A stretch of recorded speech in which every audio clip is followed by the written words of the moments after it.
My name's Angelo, and welcome to We Want Picks. I'm moved, I'm settled, but it's still a disaster. There's some unpacking to do and some settling to do, but we are here. I and Jacob Linez Jr. are going to break down our bets for UFC Vegas 56. These are our bets, what we have already done with our money. And speaking of money, if you want $50 free, $50 sign up, free, guys. Jesus, you got to sign up. all you need to do is go to wewantpicks.com/bets. We have 5 different betting partners. Every single partner offers their own bonuses, their own promos, their own matches. Sign up with any one of them, make a deposit, and I send you $50 from us as a thank you. Cash App, PayPal, Venmo, however you want it. wewantpicks.com/bets. Sign up, make a deposit, and we'll get you paid. I actually have a surprising 4.5 units is honestly a decent amount of money. For me, at least, for a card like this, it's not a very good card. There's a couple really super close fights. So let me walk you through what I have. The only moneyline bet I have is Karina Silva at -112. That's because I think Movsar Evloev is a guarantee. Aaron Blanchfield's a guarantee. But there's no guarantees in fights. And I'm not taking -550, -600. So Karina Silva is the most affordable fighter. I think is like pretty much going to dominate this fight. So I took her at -112. Then I have a couple of prop bets going. I've got Johnny Munoz wins inside the distance, decision, no action at +100. If you don't know what that is, essentially, if Johnny Munoz wins this fight by stoppage, which he may, He will. then I will get paid +100. Even money. I get even money. If Johnny Munoz loses this fight by decision, which is very possible, I get a refund. The bet never happened. It's not possible. Sorry. Go ahead. The bet never happened. I get my money back. Johnny's stupid tough. These bets are perfect for this because he's always live for a stoppage. His opponent has been stopped many times. And Johnny's tough as shit. He doesn't get stopped. These bets are perfect for this exact situation. I only threw a half a unit on that because literally that's just how the money worked out of my account. But you're only going to get this and the next bet and the last bet if you do bet online. So go to wewantpicks.com/bets. We have 5 partners. Bet online is the one partner that offers these safety net bets. Aaron Blanchfield -3.5. So you hear me talk about +3.5 all the time. -3.5 points, I'm basically selling a round on the judge's scorecard. The way that math works is if Aaron Blanchfield wins by stoppage or a unanimous 30-27 decision, I get paid. And honestly, those are the most likely outcomes. I don't see Aaron Blanchfield losing a round to J.J. Aldrich. If I thought J.J. Aldrich could win a round, I would do the opposite of this bet. I would buy 3.5 points for J.J., but I don't even think she can win a round. I think Aaron Blanchfield dominates start to finish, so I'm giving that a shot at -270. And then I took Movsar Evloev to win by decision at -155. This dude only wins decisions. He's got 5 decision wins in the UFC. Dan Ige super tough. That's why I didn't do the -3.5 for him, because Dan Ige potentially somehow can maybe grab a round. I doubt it, though. But I just did wins by decision -155. And then the last bet I have is Menefield Mazarov. All this drama with that dude's record now makes this bet even better. Does not go the distance. So somebody is going to get stopped in this fight.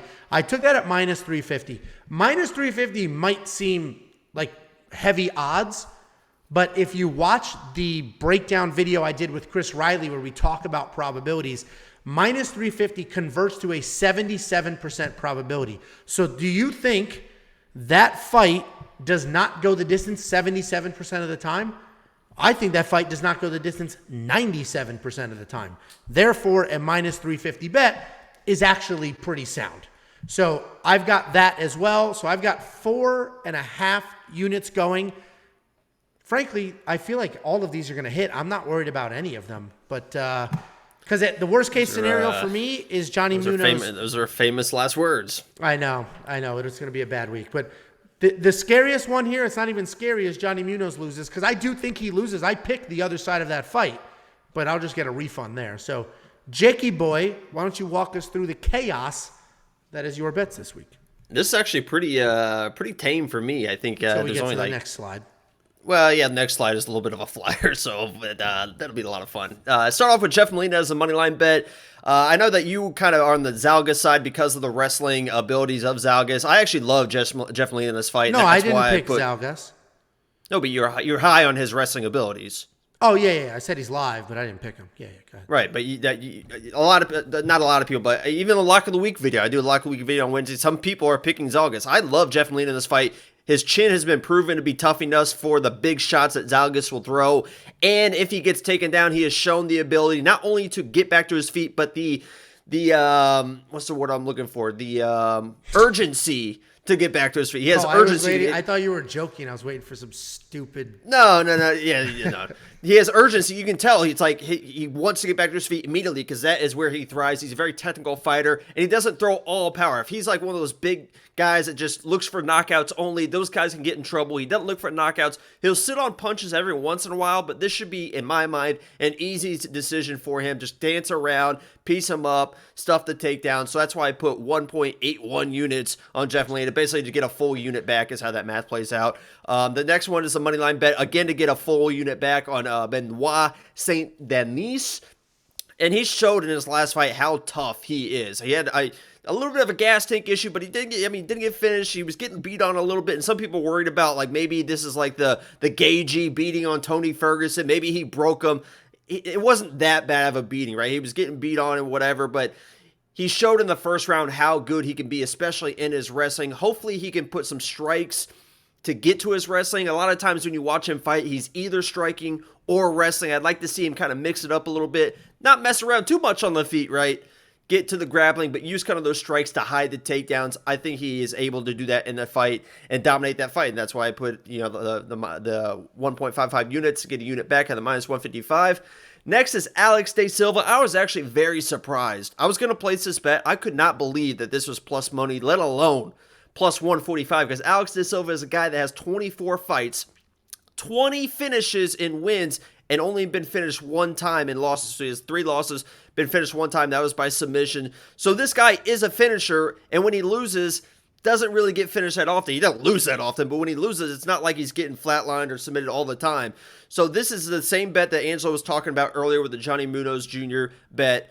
Inside the distance, decisional action. If he wins inside the distance, which I think that he does, I have him winning this fight, I'm going to get paid my 2 units at plus 145. If he can survive, which he has done in the past in a decision loss, then I get my money back. But I'm all Alex De Silva in this fight. I think he finds a way to finish this fight because he's done it 20 times out of 21 victories in the past. He has a little bit of a long layoff. That's the only thing that deterred me from lock of the week. He was going to be my lock of the week this week, but the layoff, and then I saw Johnny Munoz Jr. So Johnny Munoz Jr. is my lock of the week this week. I have my lock of the week video on Wednesday if you guys want to check that out. I'm actually going to be live again this Saturday for a lock of the week. So last week I was live, or 2 weeks ago I was live for the lock of the week with Udos Medic. We saw the live reaction, got the big win. We're going to see the big win again for Johnny Munoz Jr. this week. That's why I put the same bet as Angelo, inside the distance, decisional action. I put 3 units on it because I think that he gets it done inside the distance. And if for some reason Tony Gravely does the Tabitha Ricci, does the Tracy Cortez, and just lays on him for 3 rounds and cheats to a victory, I'll get those 3 units back. And I actually played it off a little bit different too because I have half units for submission wins. So if Johnny Munoz Jr. loses the decision, I get the 3 units back, which covers the round bets for my submissions. I have round 1, round 2, round 3. Because the odds are so crazy? Yeah, I mean, I think he wins by decision. So if he wins by submission, I'm going to get paid very, very handsomely, which I think he probably will. The fight will go to the ground. That's where Johnny Munoz dominates on the ground. And we've seen Tony Gravely get submitted before in the past numerous times. And even if Johnny Munoz Jr. say he wins by KO or TKO in this situation, I'm still going to come out ahead a unit and a half on this because I'll get the 3-unit win, the 3 units, and I only put a unit and a half on the submission win. So Johnny Munoz Jr. is the lock of the week. I think he wins by submission. If for some reason Tony Gravely lays on him for 3 rounds, I get that 3 units back, which kind of covers the unit and a half that I put on this round submission win. So that's my lock of the week. Johnny Munoz Jr. Can't wait to see it. And this is my freckled salamander parlay, basically. It's a 13. How many fights are this weekend? 14? 14. Yeah, I don't know which one. I can't remember which one I left off, but you can see they're pretty much all favorites except for the lock of the week and Carolina. And then at the bottom here, I have my over/under rounds on fights that I didn't really know. David Jackson. Sorry. Yeah, I can't remember which one I left off. But, I mean, the odds are crazy on this. Obviously, just a very small fraction of a unit flyer. I just wanted this to be documented in case it hits. The only thing weird about this would be the Botella-Silva fight. I think if this fights... If this goes to the ground... How would you do under 2.5? What do you mean? I mean, they're most likely going to go to a decision. I was just about to explain it until you interrupted me. I said I think this goes to the ground early. We saw Botella try to use her wrestling in her last fight and get in trouble with Carolina. If she goes to the ground with Silva and gets in trouble, she's going to get submitted. I see this fight ending up on the ground and Silva finding a submission under 2.5. Obviously, it's plus money. This is a weird parlay anyway, so it's a flyer either way. And there you go, plus 35,000 on a 0.17 unit bet. Well, if you want to know how parlays work and how the math works out and the details of a parlay, and if they're sucker bets, we have a whole video dedicated to that, which I know enlightened a lot of people. So I was surprised to see you did a giant parlay after we broke down how parlays work. Well, I'm not gonna sit here and do like a 0.003 unit bet on every single fight as we watch it. It's just a fun thing to do. That's what parlays are fun, man. I understand the math, but parlays are fun. And the stat that we got from that parlay video was like 90-something% of all bets placed in America are under $5 and they're to win like 1,000. Like 90% of bets are, I don't know what a unit is for you, but something to this effect. It's anyway, 10,000 usually. If you guys want $50 free, don't forget, WeWantPicks.com/bets. Sign up, make a deposit. We send you $50 as a thank you. BetOnline has the best prop bets for UFC. BetUS has the best parlay odds, like the better odds in general for UFC and the best customer service. MyBookie has a ton of flexibility. And the best odds you're ever going to get in betting is through match bets, because that's peer-to-peer betting. They are not the sports book. I'll put a bet out, you'll grab the bet, and we're basically betting each other, and they're just taking a small percentage to handle the transaction, so you get better odds there. My point is, me and you didn't make a bet this week. We did not. I don't think we disagreed. I definitely don't disagree on anything enough to put a stake in the ground. So, Alonzo Menifield and Askar.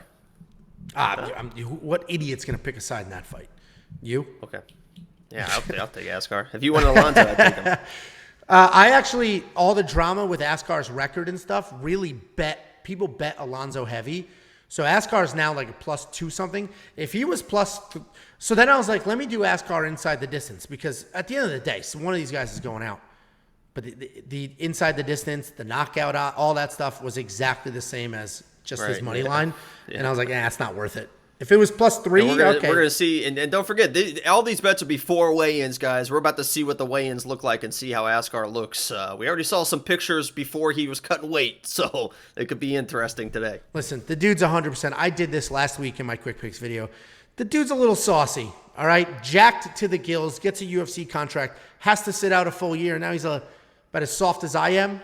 He literally mentioned in his interview, he said there was some USADA things. He didn't get into it, but he literally said there was some USADA things. It's like, okay. Whoa, yeah, the USADA things are, I'm not entering the testing pool because I need to work through some stuff.